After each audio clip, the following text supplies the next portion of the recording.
Today we're going to talk and try and jump off of Josh's presentation about the top 100 brands and hopefully bring it down to a level where those of you in the audience can walk away with some tangible actions you can put in place. Oftentimes we come to these types of forums or presentations or conferences and we see multi-billion-dollar brands standing up here talking about how wonderful branding is and the great things that they do, and we're sitting in the audience saying, that's great, I work for a small B&B company and there's a dozen of us and we don't have the budget to do this and we can't run these big campaigns, we can't be hiring folks like Interbrand to help us.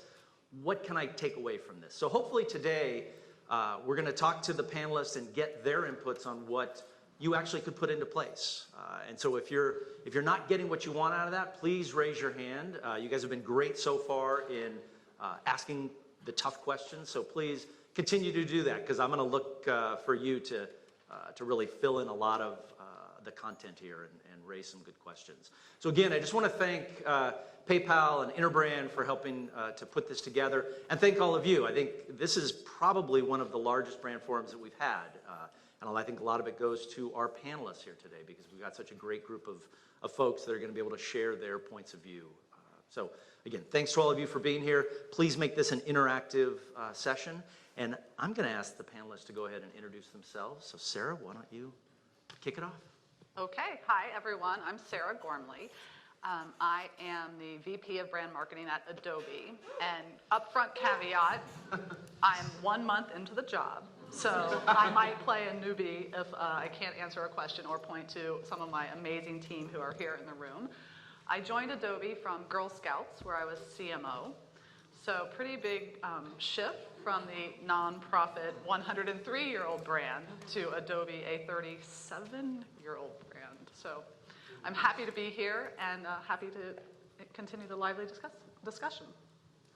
Great. Greg Fisher. I head up brand marketing for PayPal, and then also two of our sibling companies, Braintree and Venmo. So really excited to be here. It's a lot of change that's happening within our family. So looking forward to an interactive session with a lot of your questions. Hi, I'm Mary Ellen Muckerman. I'm the VP of Brand Engagement for Mozilla. Many of you may know Mozilla because we make Firefox. But we also do a lot of other things. This is my little plug. We are a nonprofit. We're focused on keeping people in control of their lives online. So we do that by making products like Firefox, open standards technology, and then we also do a lot of policy, advocacy, education work around the internet in general. Still Josh Feldman. There you go, perfect. Glad nothing has changed there. So first question, we've been talking to the panelists. We broke this into kind of large chunks. And the first one we wanted to talk about was, what have we learned from the leaders that are here on the panel? I mean, we have a couple of panelists that are on the top 100. Josh has worked with many of the brands that are out there. What is it that are the key takeaways? And Josh has touched on some of them. He talked about clarity of purpose, talked about a customer-centric focus, talked about using personalization. What is it that those of you in the audience can really take away? So, Greg, let me start with you. And one of the things we talked about was a clarity of purpose. And I think PayPal has been doing a good job of getting that purpose across the company. And even though you're a collection of a number of other brands, there is a clear focus of what your company is all about. But how do you make that happen? How does that happen in a company? I think it's being very true to who you are. And like one of the key pillars that PayPal has, it's the foundation of trust. And you think about being a consumer and you're shopping on the dark corners of the internet, like you want someone in a brand who's going to have your back. And so I think as a company, and we're thinking about the brand platform, like everything is built on that trust. And it's probably the most valuable asset that we've been building up over time.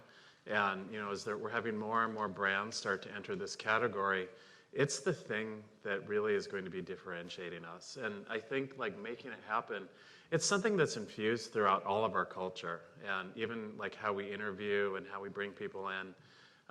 We've had a lot of amazing candidates come in, but they just didn't feel right because like maybe we couldn't trust them as a team. And I can tell you in my entire career, I've never worked with a group of people that I inherently trust as much as I do today. Trust to have my back, and I think they trust that, collectively we each have each other's back. And, given that's what we're trying to do with our customers, if we don't have that culture internally, there's no way we could deliver it. Is that something that, as you joined the company, that was already established? Is that something that you helped drive, or? No, it definitely was something that was established, but I've definitely seen it grow over the last couple of years. As PayPal has been transforming into a much more visible presence in both consumer and merchants' journeys. It for sure is core with everything we're doing today. Do you talk about it internally? Do you with each other? Do you hold each other accountable for trustworthiness or elements of it? As you know what I mean? I don't know if we have a quantitative measure on that, but is it a part of the water of the place? It is, and it's part of the way the culture is changing. So, Josh, a lot of the folks in this audience are not clients of yours. They probably are dying to get some free advice. What would you tell these folks in the audience to say, hey, how do I start building that clarity of purpose? What's the discussion that I should have with my C-suite to get them thinking this way? Because I think a lot of folks are challenged with, hey, we don't have the time to worry about that brand stuff. We'll get to it someday. We've got the logo. We've got all the pretty pictures. We'll deal with that, and let's just worry about selling stuff. One trick is we should stop calling it brand. Sorry, it's the Silicon brand forum. But, because it is biasing to a lot of executives who hear that and they think all the things you just said. Right. The ad, the logo, et cetera. We came to this recognition that organizations have, it's not a recognition that's unique to us, but organizations have horrible memories. Nobody can remember anything. All the brand work is trying to get people to remember new stuff. And most of it is all forgotten. Or it's sort of put in that sort of marketing ghetto. And so one trick we had is we just stopped talking about the brand promise and the brand strategy and just recognize that there's one strategy for the firm. There's just the strategy for the firm. And once we did that, we started to have meaningful conversations with CEOs about where do you want to go with the company? What do you believe in? Why are you here? If you left, what would go? And what's your cause? What's your purpose? What's your reason for being? Whatever language you need to get people to understand what you're talking about. Usually calling it the brand strategy and trying to get the CEO excited about that is not the most effective. They immediately switch off. Okay. That's a trick. I was just going to add on to that. I tend to say that the brand is the business is the brand. Yeah, right. So for folks here who are in the audience, and I've heard this bubble up of how do we get the executive team to pay attention to it? And my advice would be, to find one individual who gets it and understands it and make an ally out of that individual. One of the things that I've been most pleasantly surprised by in the short time at Adobe thus far is, I spent 5 hours in a discussion with the CEO and the entire executive team to talk about 2016 planning, and a full hour and a half of undivided attention was spent around what in essence was brand and brand strategy. And that's really because Ann Lunas, who's just phenomenal, has built that rapport and has a seat at the table. And so I'm so fortunate to be entering into an organization where you don't have to fight that battle about the importance of brand. But if you start with one executive or somebody who really gets it and grow from there, I think that's a pretty good approach. So can you be successful if that one executive is not the CEO? Mary Ellen, what's your situation at Mozilla? Do you have a CEO that absolutely is in sync with what the company's all about? Well, we're fortunate in that our CEO used to be our CMO, so he's pretty bought in already. But I guess I would just echo what some of the other folks are saying in terms of just being okay with not using the word brand, especially, I don't know about those of you who are in technology companies, to sell brand to engineers is like pushing water uphill. And it doesn't matter. I mean, I think we talk about it as experiences, we talk about it as impact, and we don't try to shove words down people's throats, but instead try to bring out the connection that people have with the organization already. And we're maybe a little bit different in being a nonprofit. We're mission driven. Every last person is there because they believe in the mission. So we really tap into that as being that connective tissue, both internally at Mozilla and then trying to reflect that externally out in the world as well. Okay.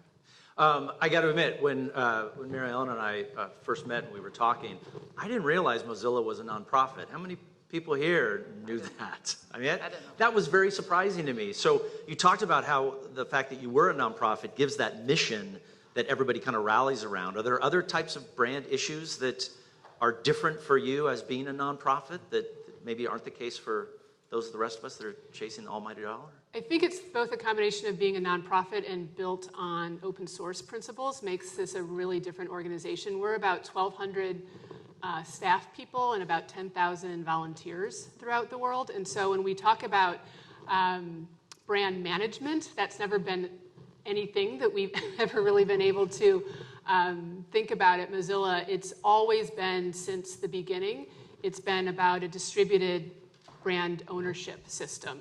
And so we've always been focused on building toolkits that help people around the world amplify the brand experience and the brand messages.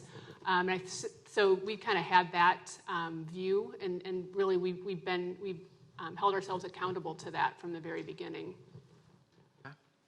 One of the, when I was talking to some of the folks in the audience, one of the questions that came up was, maybe plays off of that, this idea of, well, wait a minute, we are a brand that is part of, or that helps support, we're a customer of one of these larger brands that's out there.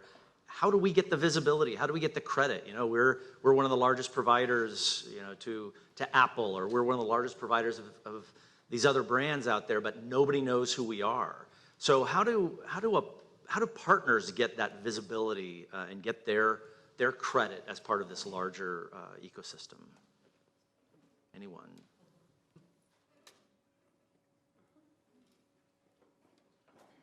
It's a tough question. I mean, I think, you know, it depends on where you are in that partner strategy. Are you an ingredient brand, or are you a true partner?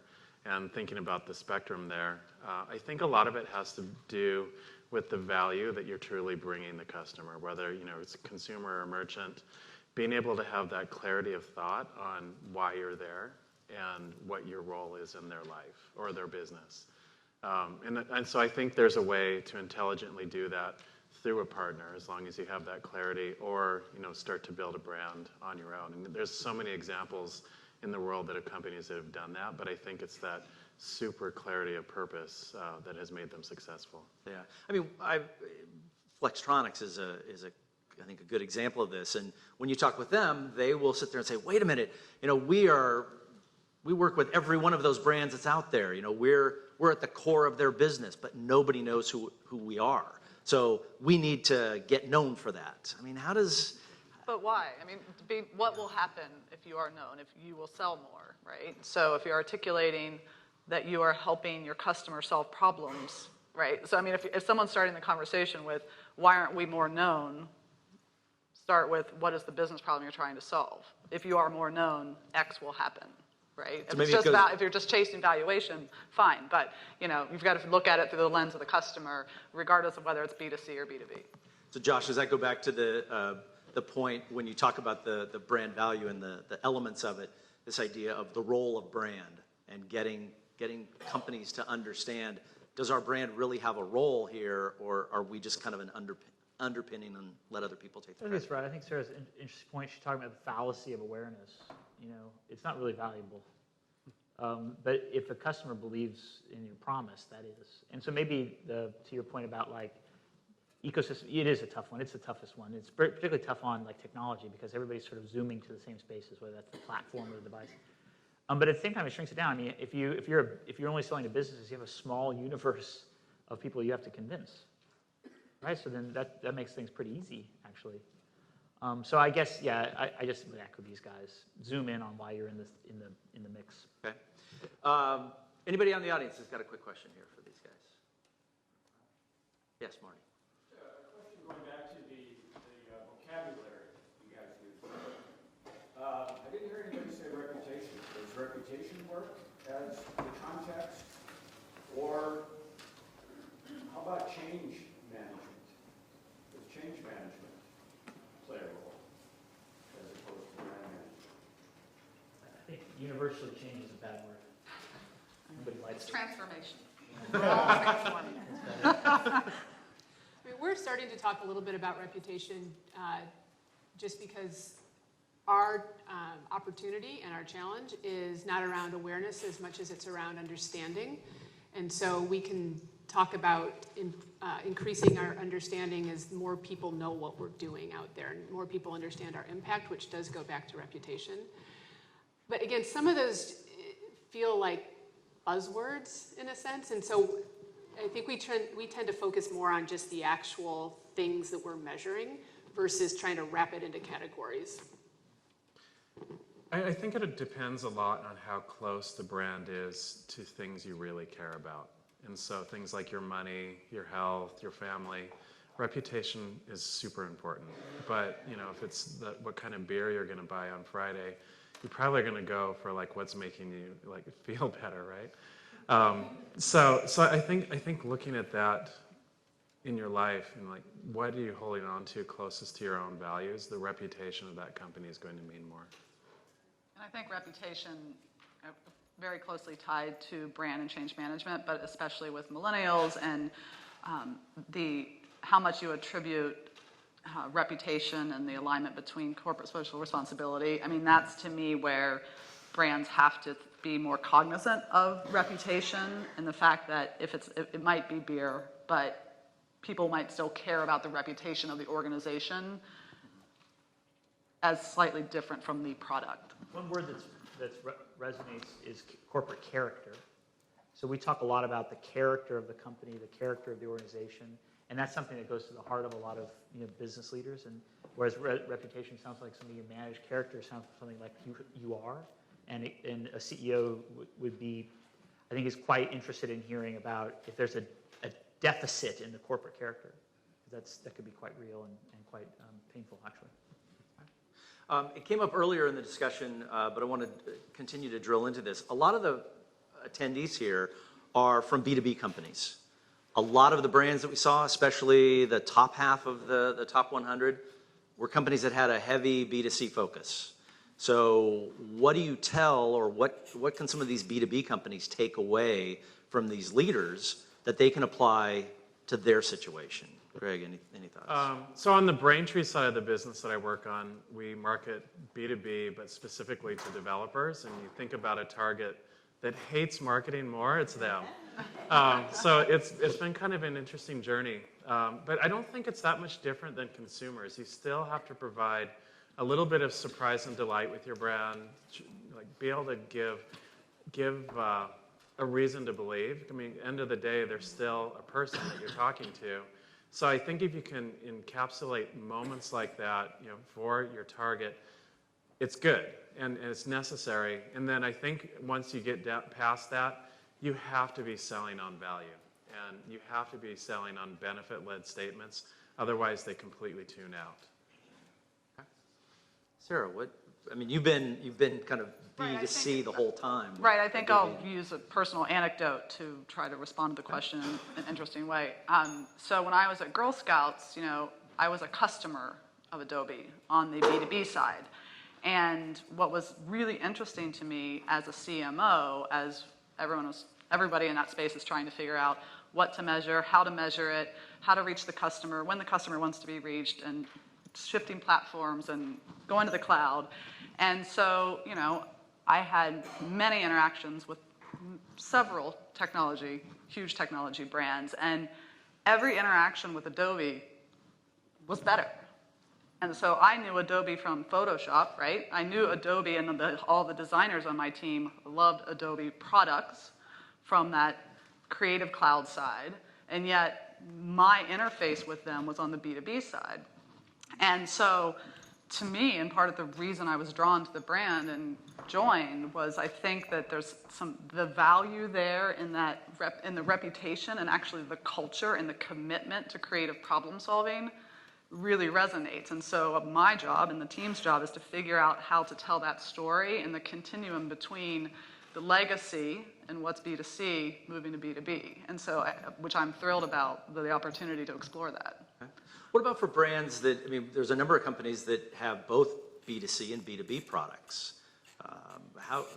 Mary Ellen, anything from your experience that you would share? Yeah, I think that's really relevant to how we think about Mozilla. In some ways, I mean, we really have two brands. We have Mozilla and we have Firefox. Firefox is our B2C brand. It's our mass consumer experience. It's software that everyone can access. And Mozilla is really more of a B2B brand in a way, very similar.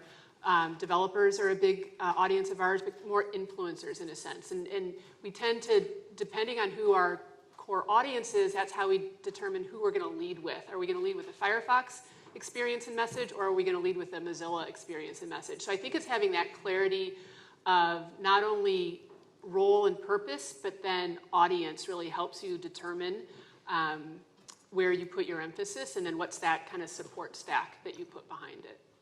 And how do the discussions go inside the company? I just know from my background, you oftentimes have people that are on the B2B side of products saying, well, we're different than the B2C guys. You know, they're talking to customers, we're talking to businesses, so what they do doesn't impact us. But I think we would agree that it absolutely does. Oftentimes B2B, if you have a B2C component, that's really driving more of the perception of your B2B brand than the activities that you're doing directly. How do you break down those silos inside the company? Greg, have you run into this issue? Yeah, I think every day. I mean, you think about pretty much for us, they're also a consumer. And so their experience with our brand as a consumer will halo over to merchant. And then also, I think the way that we act in the marketplace to our consumer base, you know, they'll see that. And the way that we're behaving, the way that they see us show up is going to impact a lot of their emotional connection as they're making decisions on the merchant side. And so, like, we're increasingly thinking about that linkage, not only, you know, as we're talking to two separate targets, but then also how are we bringing ourselves to market and thinking about 360 type connections between consumers and merchants, and actually creating those connections that, you know, as far as our business is concerned, we need to do. Okay. So before we shift gears, I got to ask you, Josh, what's with the blue box? I've been told this is a microphone, and so if you have a question in the audience, we're supposed to throw it out to you, and you're supposed to talk into the box. Okay. All right. Perfect. So we're going to shift gears unless anybody's got a last question on kind of this area of what can we learn from the leaders here. Well, you were asking Let for somebody ask a question. I just want to see if this Yeah. works. No, not me. you just a bit about take-home value. So we've done that, and we just use statistics to measure the interaction effects between what customers of one thing think about the other thing. So customers of the B2B side think about the B2C side, think about the thing called this brand, and there's always a surprisingly high interaction effect. So the impression you make on your side affects what people believe about the guy trying to sell something way over there. That, once you reveal those interaction effects statistically to companies, it changes behavior. And very often the behavioral changes, the company will start to invest more spend in the thing called the brand and less on the product, you know, sort of like in the B2B or the B2C side. It's not necessarily the case when the brands are totally different. But just as a takeaway, you can just prove that those interaction effects exist, which then promotes sort of cross-functional decision-making, which then ends up putting more emphasis on the highest value piece of it, which is usually the brand. It sort of gets shared across these different B2B and B2C silos. Right. Okay. I just wanted to add onto that, which something else that excites me about the role of the marketing team and / brand is that, you know, it's one of the things across an enterprise that has an enterprise view. Like if you think about corporate communications or the marketing team, they're across all business units. Now you might have people dedicated to particular business units, but I see that there's such an opportunity for individuals on the marketing team to raise up that enterprise view. So a request comes in, this happened to us 2 weeks ago, a request came in from the digital marketing side, a branding and a naming opportunity. And so we sat as a team and sort of thought about, well, what are the implications for the other business units? So we shouldn't, while we need to be a responsive partner to them and brainstorm and come up with a solution, it's our job to elevate it and think about the implications for the whole and keep pushing the conversation in that way. Right. And I think many of us that are sitting on brand management teams run into that a lot. We're the only ones that, you know, feel like we're raising the hand, so we got to think about the larger good, and we're dealing with business units or product managers that all they care about is their own little area. So we got to elevate that discussion. Now, Josh, you had raised, I think you might have touched on it in the presentation, but certainly in some of the articles that you have on the Interbrand site, you talk about this role of the CMO becoming the chief integration officer and maybe getting at some of these issues. Give us a little bit more insight into that changing role for the CMO and what that person can do. I think it's somebody has to stand up for the desired customer experience. And there's no desired customer experience that thinks in terms of our functional silos. Right. And so whoever's going to stand for that, up for that, is going to be quite powerful within the organization. We would, because of their knowledge of customers and their knowledge of the who, and their empathy toward behavior, that the CMO is the natural person to sort of stand up for the customer and create real integration within an organization. It doesn't matter who does it, it just needs to happen. So Mary Ellen, you've got an advantage in that your CEO used to be your CMO. So it's someone that has been on that side and maybe now, because of their title, can drive more integration across the organization. But what about for those of us that are in the seats here, they're saying, hey, I'm a frontline manager. I don't have the ability to force that type of integration or maybe reach that broad across the organization. What does a frontline manager do to help enable this concept of a chief integration officer? Well, I'll just, I think, echo what Josh was just saying, and Sarah as well, in terms of if you start with an audience lens, I think that helps break down some of the barriers that might exist, the silos that exist, because those are kind of indisputable truths about if this is what we know our audience needs, wants, desires, is having problems with, then it kind of helps you put together a portfolio approach to a solution versus a department approach. And so in our team, we've got both audience strategists and product marketing managers, and it's somewhat of a matrix approach, with the product marketing managers really being responsible for product growth, and the audience strategists having that more kind of horizontal view, and being both a resource to the product marketing managers, but then also driving programming around specific audience marketing programs. So that's somewhat new, but that seems like that's going to start to work from an integration standpoint. Okay, great. Did you have, I mean, you've kind of had the experience of being the CMO Yeah. on the Braintree side, and how do you help drive that across? You know, I think it's something that has to be embraced from the executive leadership down. And there's probably limited amounts of change that, you know, a marketing manager in the organization can influence, because really it's the coming together of product and strategy and, you know, customer service and the entire organization to rally behind who is that customer and how are we showing up in the world to address their needs.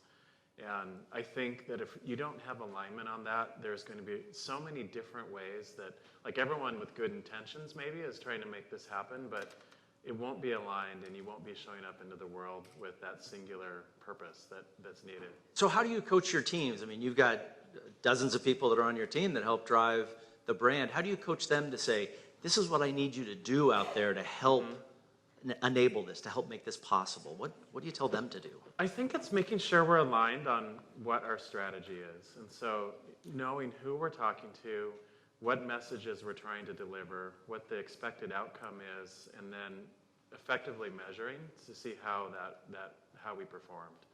I think if everyone in the organization isn't aligned around that common strategy, you know, they're not all lifting each other.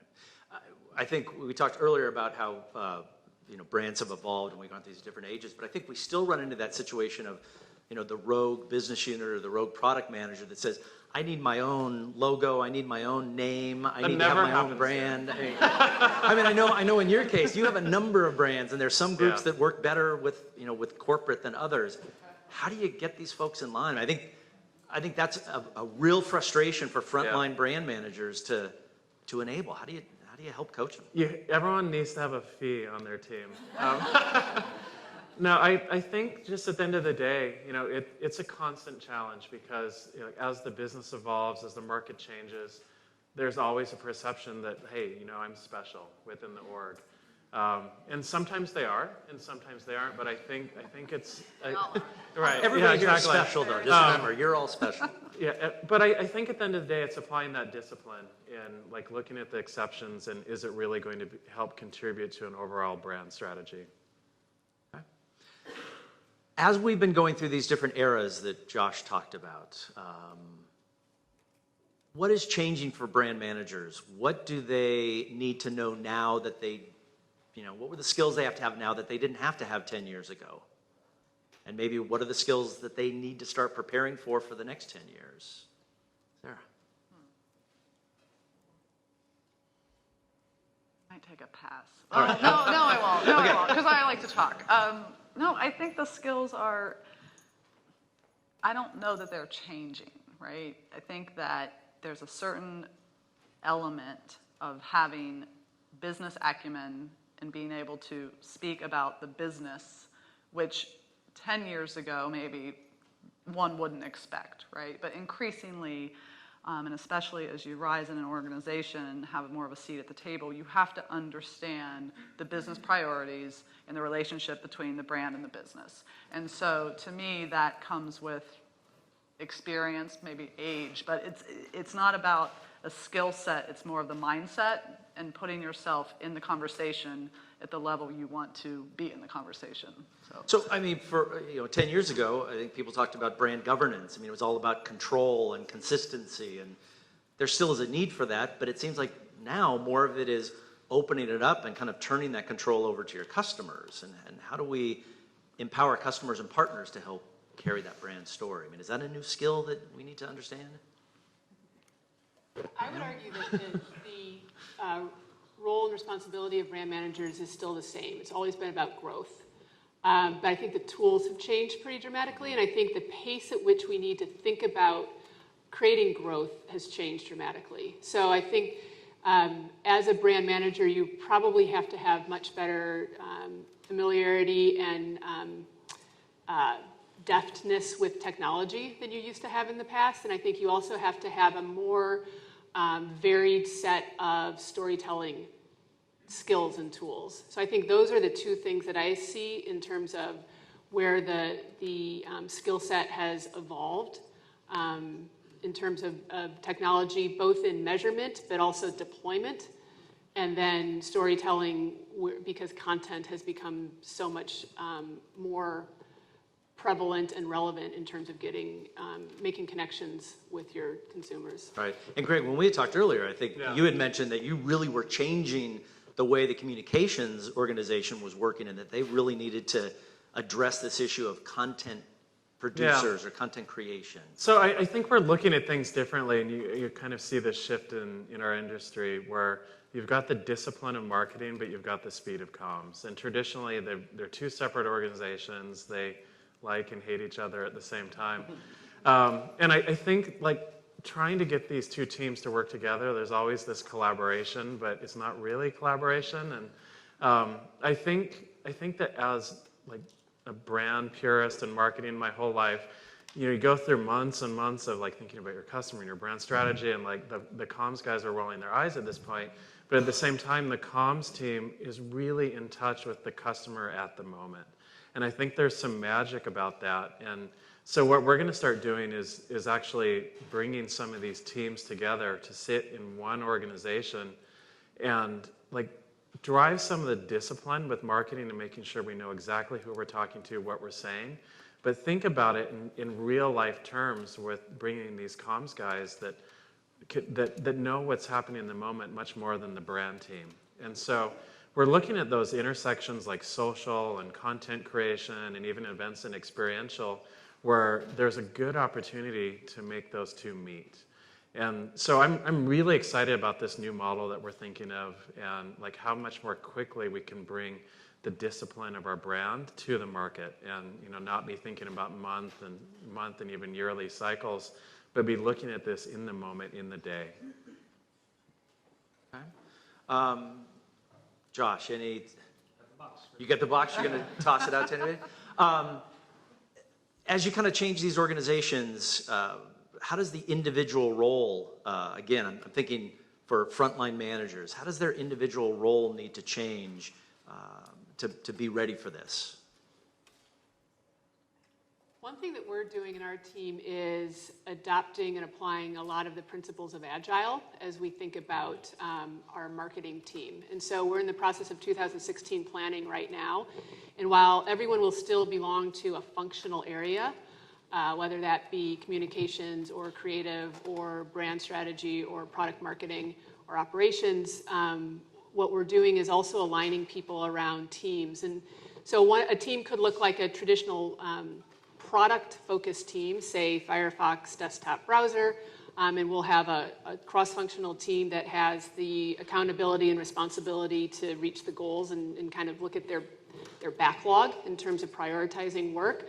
But we'll also be organizing similar teams around things like internal communications and HR support. So many different things could be the product, and you could have a product lead in agile terms for that.